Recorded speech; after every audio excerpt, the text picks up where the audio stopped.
Hello everyone, welcome back to my channel. তোমাদেরকে সাথে নিয়ে শুরু করলাম নতুন আরেকটি ভ্লগ। তো এদিকে দেখো ছেলে কি করছে। ঘুম থেকে উঠে ইচ্ছে করছিল না, ছাতুটা নিজে গুলিয়ে খাই। তো ছেলে এদিকে আমাকে ছাতুটা গুলিয়ে দিচ্ছে সুন্দর করে, দেখো চিনি দিয়ে। তো এক গ্লাস আমাকে ফার্স্টে দিয়েছে, আমি খেয়েছি। এটা এখন ওর বাবাকে দিচ্ছে। ওর বাবা বললো আমাকেও একটু ছাতু গুলিয়ে দে। তো দেখো এই যে ও কিন্তু গুলিয়ে দিচ্ছে ছাতু।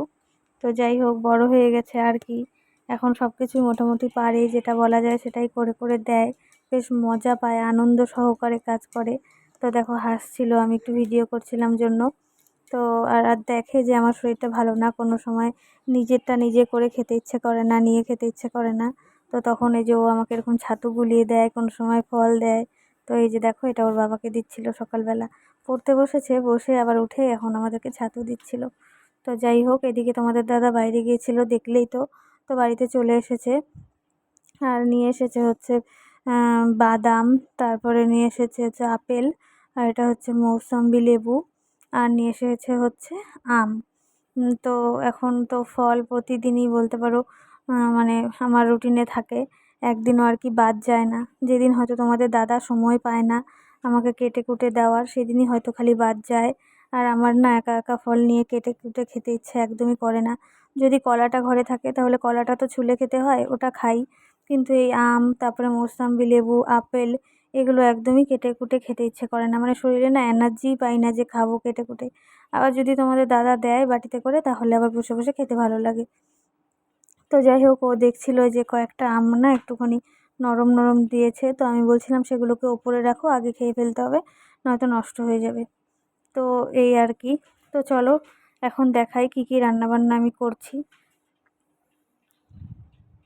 তো দেখো এদিকে রান্না করেছি হচ্ছে আজকে মানে এটাকে কুছে মাছ বলে, মানে কুচ্ছা মাছ।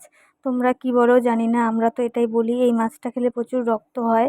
তো এই মাছটা ছোট ছোট টুকরা করে আলু দিয়ে এরকম মাখা মাখা করে রান্না করলে বেশ খেতে ভালো লাগে। তো আজকে এটাই রান্না করেছি। তো তোমরা জানি ওই মাছটাকে তোমরা কে কী বলো। আর এদিকে করেছিলাম হচ্ছে ডিম, কারণ বাড়িতে বাবু মা খায় না এই মাছটা। তো তাদের জন্য ডিম করেছিলাম, আর করেছি লাল শাক, আর করেছি হচ্ছে কাঁকরোলের বড়া আর মসুর ডাল। তো আজকে আবার হঠাৎ করে মাসি ফোন করে বলল আর মামি আমাদের বাড়িতে আসবে ওই আমাকে দেখতে। তো তখন তো আমার রান্না হয়েই গেছে। তো তারপরে আর কিছু করা হয়নি, এগুলো দিয়েই খেতে দিয়েছিলাম। তো মামি তো খেলোই না ভাত, কারণ মামির শরীর ভালো না, বাড়ি থেকে একবারই খাওয়া দাওয়া করে ওষুধ খেয়ে এসেছে আর খায়নি। তো এদিকে বড়া ভাজছিলাম দেখো, আর মাসিকে জোর জবরদস্তি একটু ভাত খেতে বলেছিলাম, মাসি খেয়েছিল। তো সেগুলো তোমাদের সাথে ভিডিও করা হয়নি। তো এটা এখন বিকেলবেলা, মাসিরা চলে যাবে। তো এদিকে এই যে ফোন করেছিল মাসিকে বোন, তাই কথা বলছিল। আর বড় মামি বসেছিল।